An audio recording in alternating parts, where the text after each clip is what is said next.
de la vila i sobretot indicar que el primer que hem fet ha sigut marcar una certa en terra, hem marcat en punts de QR, hem marcat als voltants, 21 llocs que fan referència a la nostra història, és a dir, no anem a parlar exclusivament de lo que és el patrimoni. Ara, si punxeu ahir, conforme està fent ell, veureu directament una xicoteta explicació de 3-4 línies, tant en castellà com en valencià, referent a cada un dels punts que anem a veure.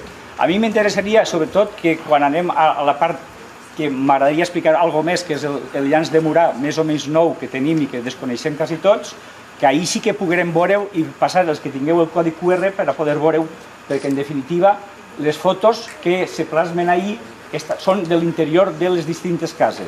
Els llanços de Murà estan dins de les cases, els arcs estan dins de les cases, etc. Entonces, clar, no anem a tocar a cada veí per dir-li obrimos i ensenyamos la casa, no? Entonces, això no ho podem fer.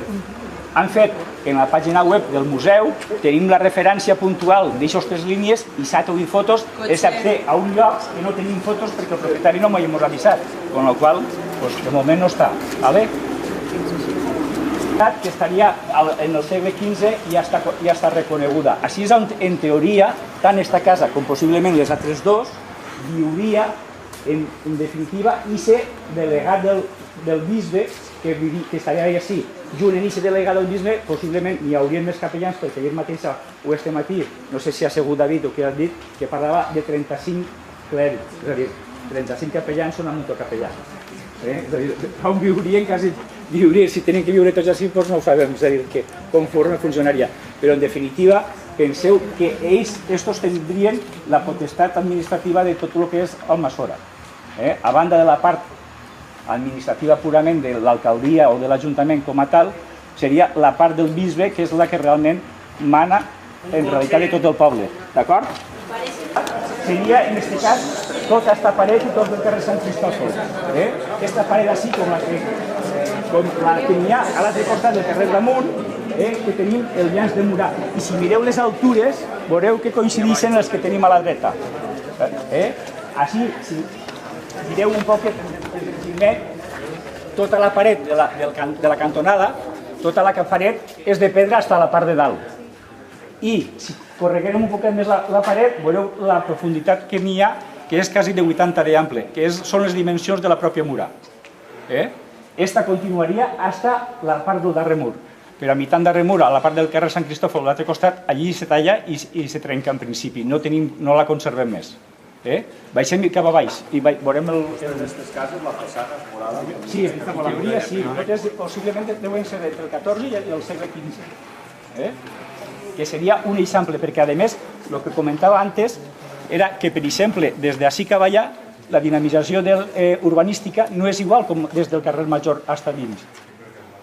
Els carrers ja no coincideixen. Sin embargo, allí sí, des del carrer damunt cap al darrer mur o des d'ací cap allà és una cosa.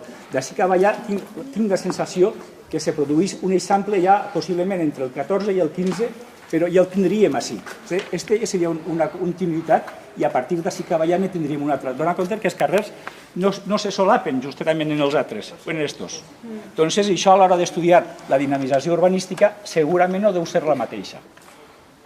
Conforme la construcció inicial de la Murà o del recinte més menudet no és tot aquesta, sinó possiblement en el 13 o inclús en el 12 deu ser a la part baixa des del carrer dels Àngels i el carrer La Llum fins al portal, que nosaltres diem des de la part de la iglesia, perquè la part de la iglesia tampoc està confrontada, realment no hauria d'estar allí, hauria d'haver sigut més central.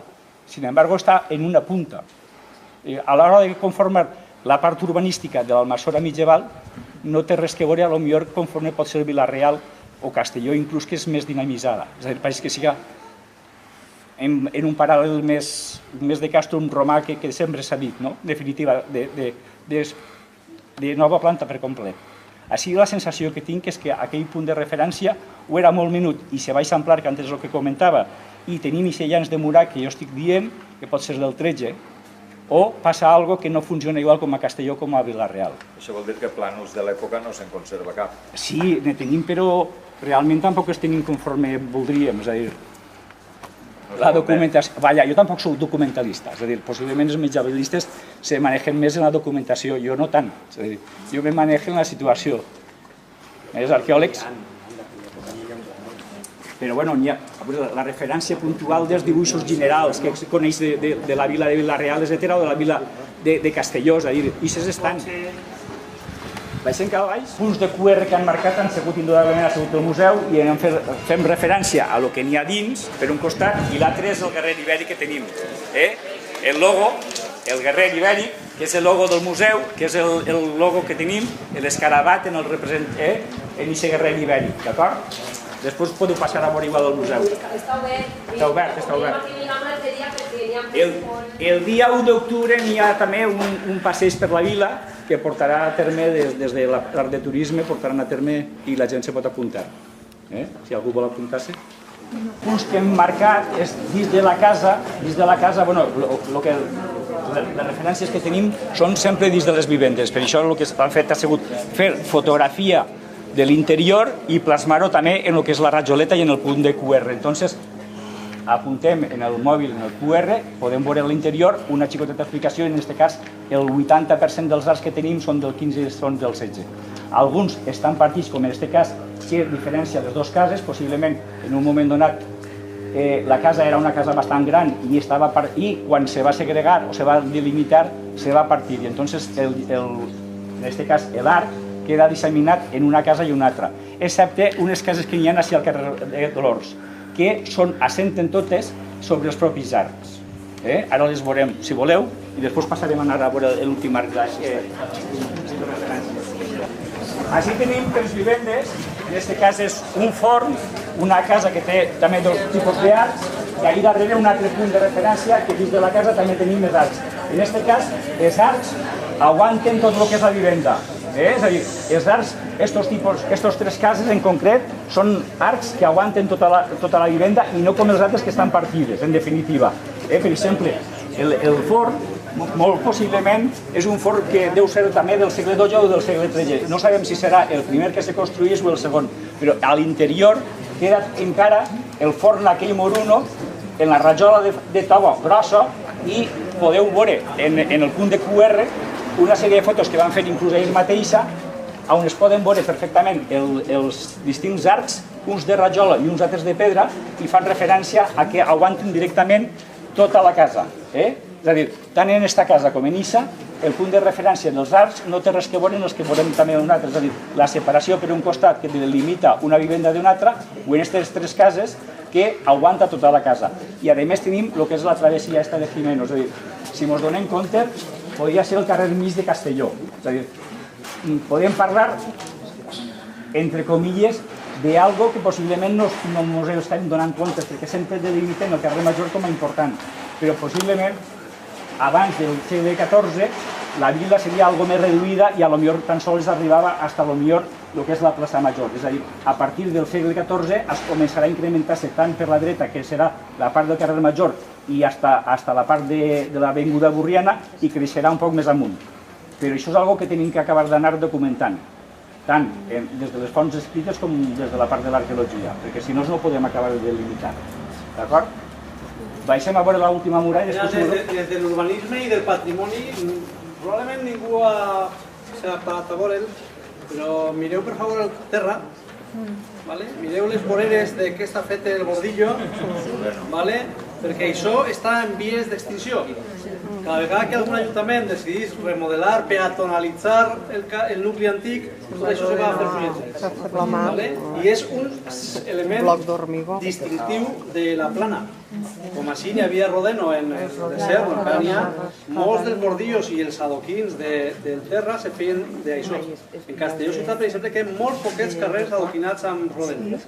I bordillos d'això, voreres d'això, cada vegada menys. Acaba d'anar a la Pobla Torresa i veuràs tots els turistes que s'hi l'han aprofitat al màxim tot el que és a dir, jo estic fart d'anar per ahí de turisme en ciutats espanyoles i totes tenen el mateix tipus de vorera, el mateix tipus de paviment.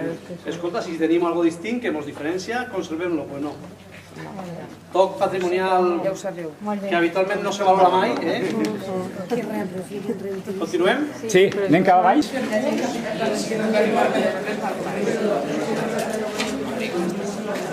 Tots els que tingueu codi QR, feu-lo perquè penso que val la pena el que aneu a veure, sobretot des del punt de vista fotogràfic. No, de moment no. Lo de dins? Lo de dins, El trossisse? de tapial, de tirar, és Sí, tapial? sí, està pial, està pial. Bueno, este era el punt que a mi m'interessava portar-vos per a donar a conèixer, sobretot a la gent que sou del poble i els que no sou del poble, perquè si punxeu en el codi QR podreu veure, o en la fotografia se pot veure com se veu una saetera que és des d'on nosaltres estem cap a fora. L'exterior de la murà el tindríem a l'altre costat de paret, és a dir, el que se conserva és una paret mitgera de dos vivendes, en aquest cas, que és el que tenim en el mapa, per un costat i per l'altre, i el que tenim conservat és aquests 14-15 metres de llans de murà, que aproximadament és de 60-70 centímetres, 3 metres d'altura i 4 sageteres. Només la tenim oberta la d'esta casa. Està feta de tapial, és a dir, de fang completament apelmassat, i per damunt se tira un reboc de morter de cal i arena molt fi, i se va pujant en blocs d'un metro 20 aproximadament de llargària i entre 80 i 90 d'altura. I se van fer per blocs. Així, el boc o el roïn que tenim és que el propietari va fer l'obra sense tindre permís de l'Ajuntament. Entonces, un dels veïns se va queixar, va vindre un municipal, va veure que n'hi havia aquesta sagetera oberta i a partir d'ahir van paralitzar les obres, etc. Això nosaltres ho coneixem als voltants del 2001-2002. Però no mai li hem donat massa bombo, perquè no mai ens ha interessat, perquè el propietari li han parat les obres 2 vegades. Veieu que totes, en aquest cas, les bigues de ferro s'han incrustat dins de les parets i les parets que podeu veure per un costat o per l'altre són de tova, són d'aquest tapial. Aquest tapial només se construís fins al segle XIV, com a molt. Però el més interessant de tot és que, a banda de que tenim aquest tros de llans de murà, també tenim un costat en què molt possiblement és tota una porta, que va ser tapiada o va ser cegada. És a dir, en aquest moment nosaltres estaríem en l'interior de l'almassora antiga. De quin segle? Del segle XII? Del segle XIII? No ho sabem encara. Tenim d'excavar, tenim de treballar-ho. Bueno, primer tindrem que comprar aquesta casa i possiblement l'altra del costat i a partir d'ahir excavar i datar-ho realment bé. Però en aquests moments la sorpresa que nosaltres teníem en aquest moment és que nosaltres ens pensàvem que ara estaríem fora de la murà i realment no, estem en l'interior del recinte més antic d'Almassora. Per on va? Hasta la part de Casa del Cura i de l'Hort del Cura, hasta on arriba per així, és a dir, només hasta el carrer Major i hasta la part del portal, no ho sabem, ho desconeixem de moment. Però sí que tenim la primera referència d'un llanç de murà molt més antic que el que tenim davant del Mercadona, etc. D'acord? Si voleu preguntar alguna cosa... I això continuaria ahir o hi hauria una porta oriental nord? Així, per exemple, al costat tenim aquestes dos parets que no sabem si és una torre avançadilla o tancament, una casa, realment no sabem. Tindríem la paret, la porta d'entrada o d'exida coincidiria més o menys en aquesta paret que tenim a intermitja. Les dues parets estan assentades damunt d'uns arcs i a l'interior estaríem nosaltres, però no sabem com funcionaria el reste de moment. Perquè els restos de llanços que tenim, que són del 14 i del 15, són els que n'hi ha allà davant de Mercadona, però tenen una altra funció, o no funciona, o una altra direcció, més que una funció, una altra direcció. Entonces... Però jo recordo que algú dels ponents ha parlat de 3 metres i alguna cosa, i on era Borriana. És que això són 5 metres o més, no? No, és que la murada de dins no arriba a tant d'altura, no arriba a tant d'altura. Té un poquet menys que totes aquestes. Venen a ser 3 mig o alguna cosa així. Aquestes arriben hasta quasi la segona teula. Aquestes són molt més altes. No tindrà clau, no, Gerardo? Home, no podem entrar tots. No podem entrar. Si vinguera, algú dels que està així sí que ha entrat, però tots no podem entrar perquè és una casa privada encara que no han comprat. Ens han deixat la clau i en això tenim prou de moment. Pues podria ser una torre, potser, si és tan alta. Però seria la torre de defensa de la porta, de l'interior. Però, clar... És que si així s'ha conservat un carrer, potser era lògic que fora l'entrada. És que s'acabara així, perquè a més la pròpia porta té un arcàs, si te dones compte. I les dues cases, els dos límits laterals, estan assentats també sobre arcs. Sobre arcs, en aquest cas, no de pedra, sinó de rajola. La part baixa, és que des d'ahir no se farà. Ho dic, és una qüestió de fe. Acto de fe. Acto de fe. No coneixem de moment res més. perquè a més Almassora està assentat sobre una bona roca, és a dir, com a molt de potència tenim 60-70 centímetres de potència, damunt és tot una roca del terreny que no pots treballar, no pots assentar res, per això les altures de la muralla tampoc poden ser elevades. A banda que estem en un nucli de població relativament menuda i que no podem tindre ja els sorts de murar, doncs no sé com. Les clavegueres que estan, les pedres cavar o estan molt altes? No ho sabem perquè apenas en la documentació, les excavacions que nosaltres hem fet, bàsicament no ens deixi res, excepte a una casa que el propietari ens va donar fa diversos anys, 2 peces ceràmiques, que són del 14, materials arqueològics com a tal, no m'ho deixen gens. I algunes cases que tenen cellers baix, cellers de 2 i 3 metres de fondària, jo no les he perquè al carrer damunt hi ha un parell. Jo no les he vistes. No? Gerardo, a Casa Ximó també n'hi ha. A Casa Ximó lo que n'hi ha només entres. Baix de terra. Si són cellers o el xuc, no sé què. Ah, bueno, perquè... Jo no he vist algun sec, sí, vale, però és que la majoria de cases tenien el seu aljub. Però és que el que jo he vist no és tingut d'aigua. No, està fet i anàvem pilar redons. Pues entonces no ho sé, no ho conec. El carrer de... Sí. El carrer Sant Miquel, cantó al carrer Sant Miquel, el carrer Sant Cristòfol. Pues no ho conec. Seria interessant veure-ho. Sí, una curiositat, jo no he vist mai poble que tinga 3 carrers de Sants com este. Tots els carrers són de Sants. Una curiositat que per això que tenia costat. La part externa del llanç de Murà que teníem allí, el tindríem en esta casa. En esta casa, per exemple, a la part i a la part dreta, de les 2 cases apareixen 2 arcs. 2 arcs que també són del segle XV al segle XVI, que són aquests gràfics. Des d'ahí més o menys podíem veure. I al fondo, que són uns 40 metres, 35-40 metres, tindríem llanç de Murà, però des del punt exterior. D'acord? És a dir, aquella casa i esta, podem fer-les comunicar, que és la meva ambició, és comprar aquella, i ara que estan els polítics així, i ells ho saben, el que volia era comprar aquella casa, comprar aquesta, per poder fer algun tipus d'ambient, però perquè tu puguis veure la cara externa i interna del llanç de Murà. Entonces poder entrar des d'ací cap allà o d'allà cap ací i fer algun tipus d'activitat cultural de la manera que se vulgui. D'acord? Peguem la volta, si voleu. Arribem a estar Podem fer-ho més ràpid, però al final no arribarem a tot, però bueno.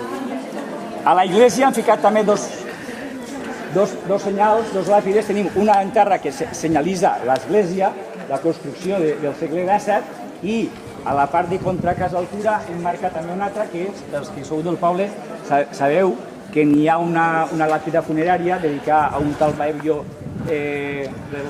Leon Baebio, que és una làpida funerària romana que apareix en teoria a la Vila Roja, i quan se fa la construcció de l'església, entre altres pedres, se porten les làpides funeràries d'allí.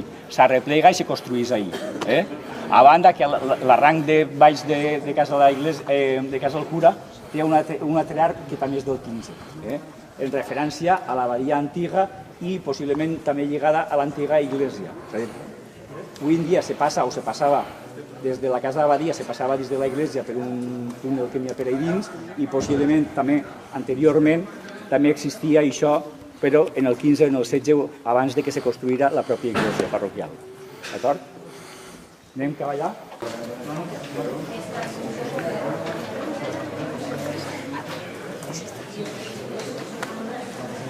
En este cas, l'arc és l'únic que tenim en un segon piso. És a dir, no sabem com menjar-se, però va des d'una casa a una altra i figura en la segona altura de casa. És la primera vegada que encontrem un arc així. Bueno, només tenim molt poquet, només se veu molt poc. Però és un arc també del segle XV, però que està en aquesta segona altura, no el tenim en planta baixa, ni tenim res. En alguna documentació s'ha parlat de la plaça d'Almassora. La plaça d'Almassora apareix ja en el segle XIII, crec que és en el segle XIII, apareix ja documentada. Si no, algú que m'ho rectifique perquè no me perc, en la documentació escrita me perc. Apareix ja els porxes en el segle XIII i fan referència, tant conforme heu vist moltes vegades i quan celebrem la fira medieval, la plaça Major se feia la fira, que era el mercat, se feien les festes i servia d'unificació de tot el que seria el moviment. On tindríem l'Ajuntament? Fins als anys 70 estava ahí darrere, però no sabem exactament on estava. Però sí que és veritat que portes com estos a tota Espanya n'hi ha de molt arreu, tant en la província de Castelló, on tenim a moltíssims llocs, tant Tuia, Onda, etc. És molt reconegut a tot arreu.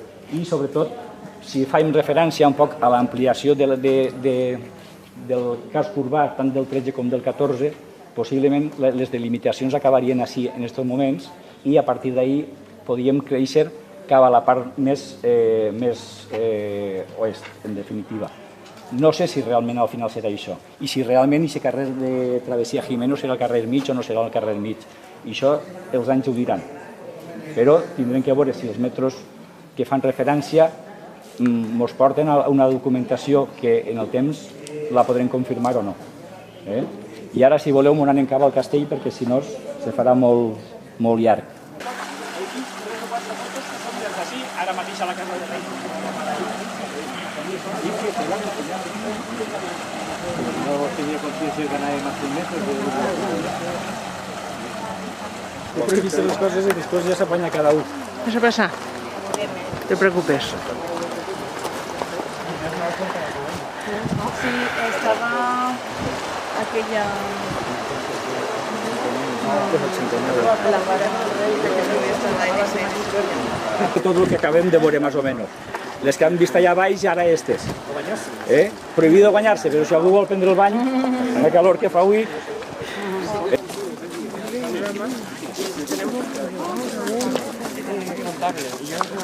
Tu que parlava este matí també, Sergi, en el seu discurs... Sí, este és el partidor, el que partís les Aules cap a Castelló i cap a Almassora. L'entrada d'Aules estaria així i darrere està la sèquia minada, per així cap a baix. Entonces, la gola va soterrada. Claro, sí, entraria... És que així darrere tindríem una paret prou gran que seria la que acumularia l'Aulla i entonces l'Aulla entraria per així directament. El que passa que està tapat entre el canyar i la quantitat de grava que n'hi ha. Però així és on se partixen totes les Aules, tant de Cava Burriana com Cava Castelló. Estan tots els assuts, estan així, bàsicament. Anem? A Balears, ara que estem fa algo de fresqueta, o per lo menos corre un poquet de l'aire. El primer problema que va tindre el castell va ser el pas el pas del tren, en definitiva, ja des del segle XIX, quan comença a construir el ferrocarril, el primer que fan és, en aquest cas, carregar-se tot el que és el castell i el dividir-se en dues zones, la part que ens queda ara i de la que seria la finca del milionari.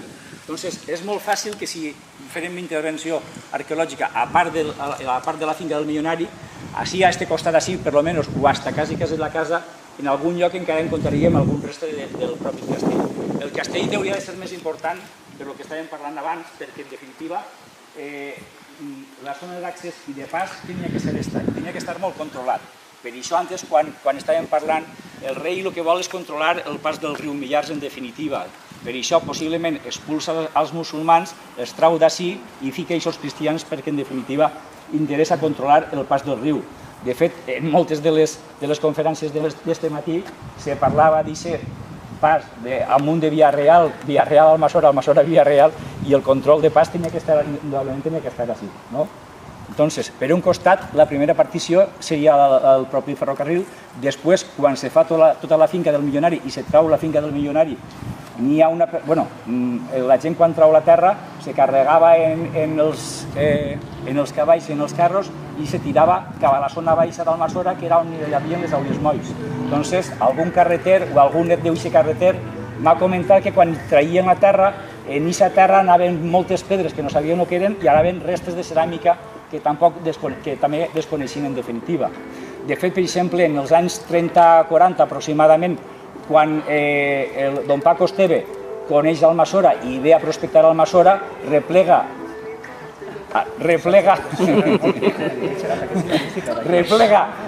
materials arqueològics del castell, entre ells moltes pedres treballades que són destrals del 1200 i 1500 abans de Crist, és a dir, material del bronze mig valencià, en definitiva, i materials ibènics, materials fenicis i materials sobretot medievals. Tot això ho va replegar don Paco quan feia les visites aquestes per Almassora i per altres jaciments arqueològics, però sobretot ell ho arreplega d'ací del castell.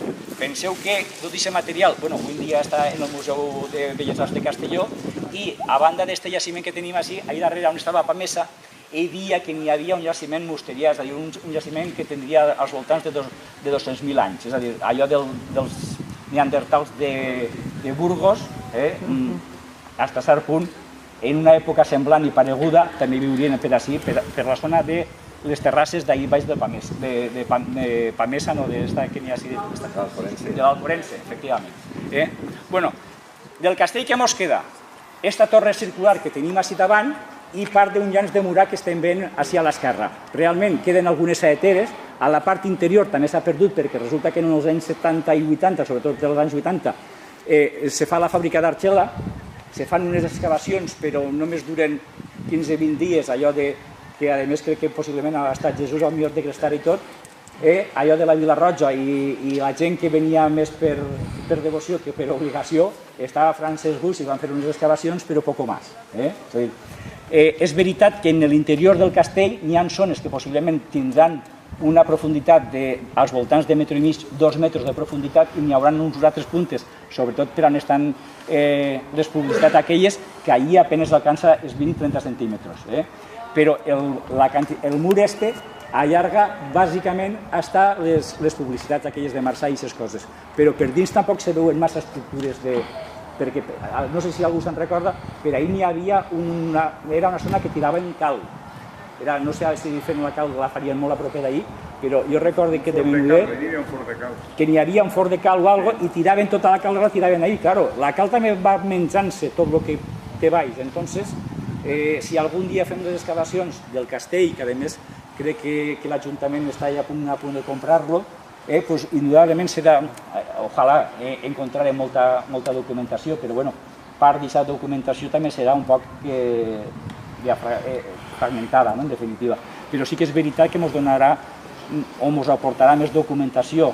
A banda de l'escrita ens portarà aquesta documentació real de dir quins materials tenim així, en quin moment realment desapareix, no apareix, fins quan estan fortificats així, el segle XII, el segle XIII.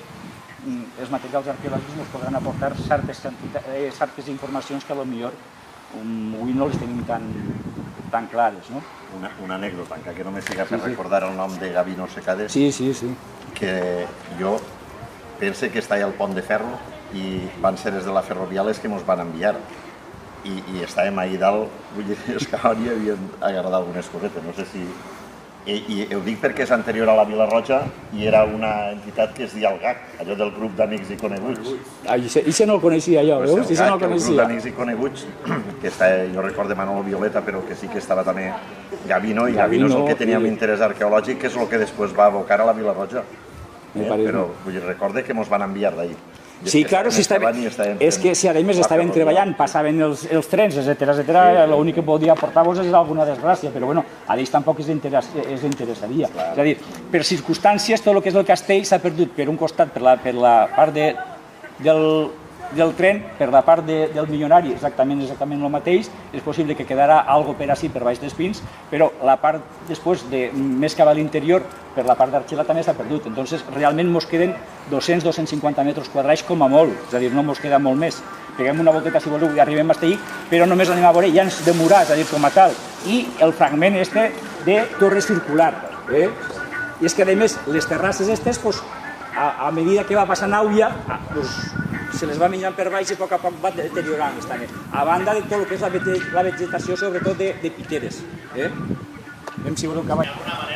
Home, l'únic que podíem fer és, a la part, a aquestes covatges que n'hi ha, és a dir, el projecte de consolidació d'aquestes estructures és totes aquestes covatges que n'hi ha ahir, tapiar-les ben tapiades, perquè faci fort i tots els llanços estos d'ací no vagin derrumbant-se, a banda d'una consolidació també de la part de dalt, és a dir, tu t'has de tapar des de la part de baix perquè si veu una aglomeració d'àuia o una quantitat d'àuia prou important, te se menja el mínim possible que a baix costat.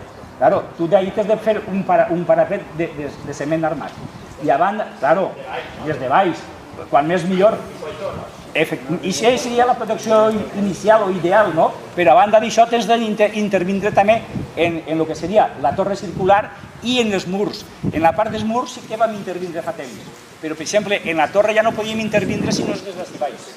Ja ha de ser gent qualificada, enganxada ahí, etcètera, perquè hi ha gent que vulgui fer-ho. Perquè potser contractes a una empresa i dius, mira, jo en aquest tipus d'intervenció no puc actuar, és a dir, soc restaurador però no tinc a ningú que se li s'ha penjat encara que siga d'una grua. Però t'has de consolidar baix i dalt, o sigui, les estructures que veiem encara se poden mantindre, però sobretot a la part baixa que era el projecte que li obligava a conselleria, en teoria, al propietari a portar a terme, que això és un gasto. Això si no n'hi ha un projecte no n'hi haurà... Claro, però el propietari al final està obligat quasi a vendre perquè, escolta, primera, tu t'has de tindre complir la normativa, és a dir, t'has de fer complir la normativa, i ell en aquest cas tampoc la feien complir. Primera, de deixar de passar, i després de protegir-lo de veritat. Claro, si la normativa la tenim i no la gastem, és el que plantejava ell, és a dir, tenim una normativa que és un BIC, etcètera, i després al propietari no li exigim que se complisca, no sé per què la fem, no? La Confederació de Xúquer no dirà alguna cosa? Deu de dir perquè també està implicat en el tema. Deu de dir. Construir ahí una protecció de Però, a veure, per això t'estic dient que deu de dir i deu d'intervindre també, és a dir, té de donar consentiment perquè això se produïsca, perquè és que si no, d'ací 15 o 20 anys o 40 no quedarà res. Peguem una miradeta cap allà, que mos queda... Però públic no hi ha res, tot és privat. Sí, de moment sí.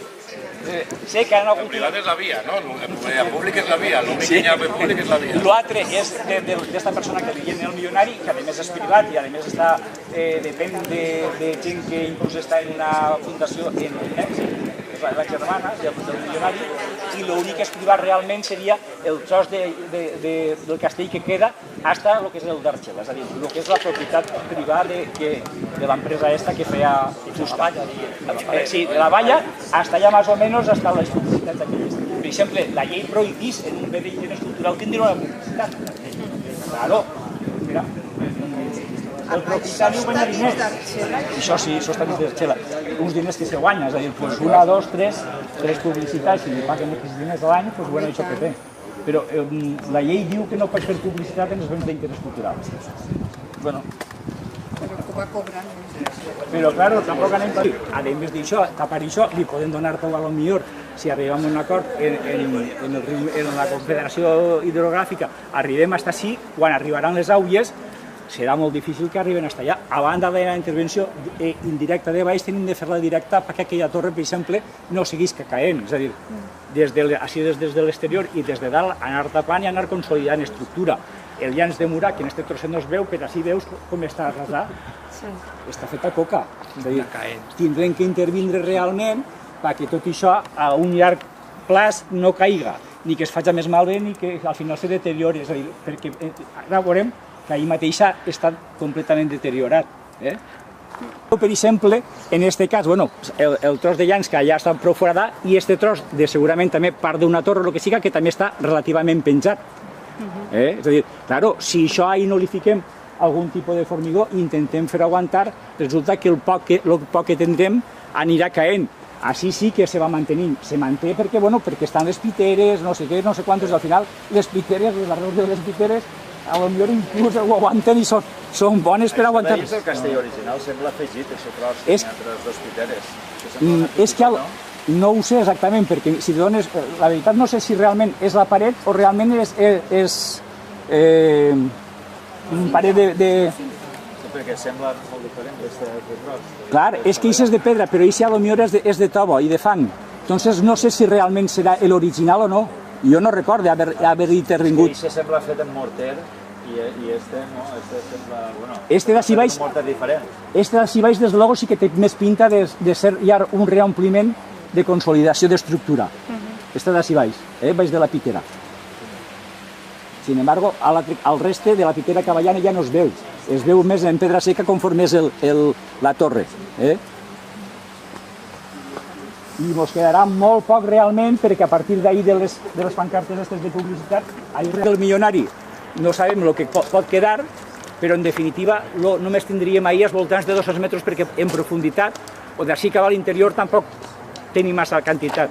Com a molt crec que són 14-15 metres més lindant cap a les vies del tren.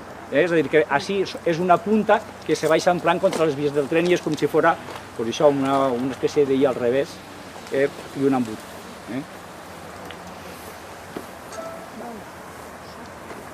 Prou... És conglomerat. Sí, tot això és conglomerat del riu, clar. I això que és... Si no s'actua... Sí, tu saps millor que nosaltres.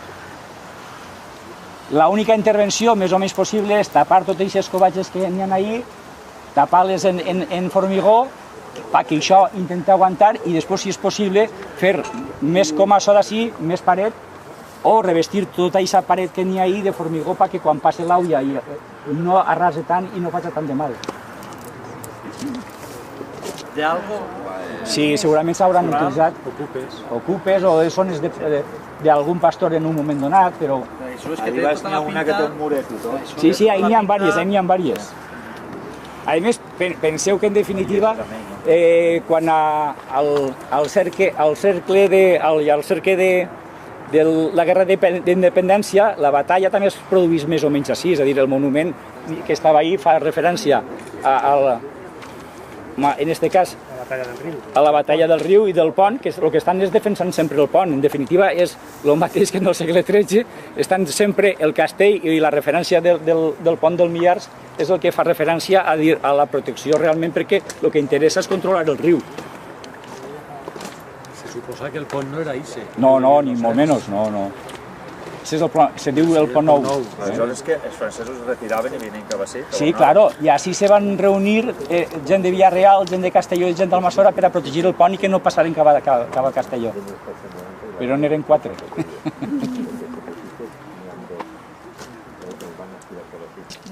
No passarà. En teoria sí, perquè a més, conforme estaven explicant abans, al rei sabeu que li interessava això, és a dir, protegir el riu i tindre controlat el pas del riu. Entonces, els musulmans que n'hi havia així, a la gent que vivia així, els degueren expulsar, per el que estava explicant. Entonces, se tindran que anar, o bé cap a Onda, o bé baixar a l'Onir cap a... Però així se quedaria segurament, doncs això, és a dir, part de l'exèrcit reial, per dir-ho d'alguna manera, que tampoc era un exèrcit reial com a tal, però que protegien i fent el parapet d'aguantar el passeig del riu. I després, per el temps, l'acaben abandonant i se traslladen al que és l'Almassora. I de quina data se pensa més o menys que se va començar? Bueno, sé que no va ser en l'època medieval, va ser molt abans, però teniu idea de quan se va construir la primera casa o què dona pas al castell després o què? Sí, així els primers moments de... La primera cronologia més antiga que tenim és del 1400-1500 abans de Crist, és a dir, el que és el bronze valencià. Apareixen restes de ceràmiques, destrals treballades que són de pedra de basalt, etc., que són pedres ja treballades per treballar l'horta, etc.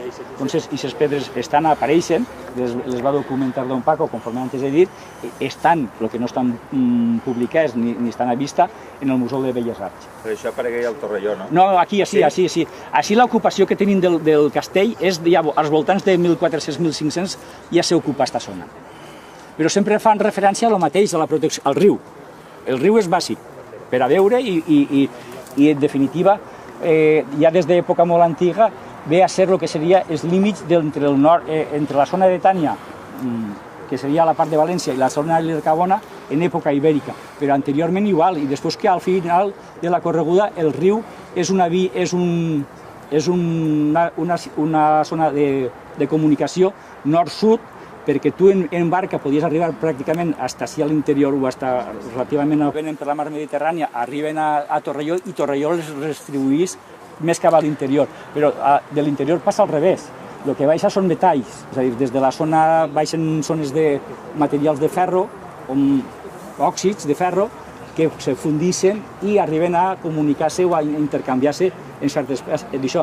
En aquesta època, que és un poc més anterior, exactament el mateix, és a dir, la via de comunicació interna és el riu, i que te serveix sempre de zona de límit, tant per a l'est com per a l'oest, i d'interior a exterior, perquè el riu és una frontera. Com a curiositat, el temps d'ocupació del Torrelló, de quina època? Es comença també com així, en el 1200 aproximadament, i acaba també en una alqueria medieval, una alqueria musulmana, aproximadament en el segle XI i segle XII. Això en el propi Torrelló. Però al costat de Torrelló, per exemple, ja tenim uns restes que són del 10.000. És a dir, si fem cas a tots els restes que tenim, a lo que avui en dia seria l'autovia aquella, apareixen ja restes del 10.000 aproximadament. Si fem referència a això i en l'acabament, que seria el segle XII aproximadament, estem parlant de 12.000, 13.000 anys, és a dir, una barbaritat de temps en un lloc molt puntual que és Torrelló. És a dir, en una zona potser de 3.000, 4.000 metres quadrats, estem parlant d'una ocupació de 12.000 anys. Els restos seran molt abundants, no? O no? Estan molt escampats i també s'han perdut, però perquè les vies de pas i totes aquestes coses fan mella, en definitiva. És a dir, l'evolució ens porta que se perden coses com així mateixa. És a dir, així se conserva perquè és un reducte relativament menut, però no tenim res més, només ens queden ahí 200 metres quadrats. És a dir, al moment que si això ho perdem, ho acabarem de perdre.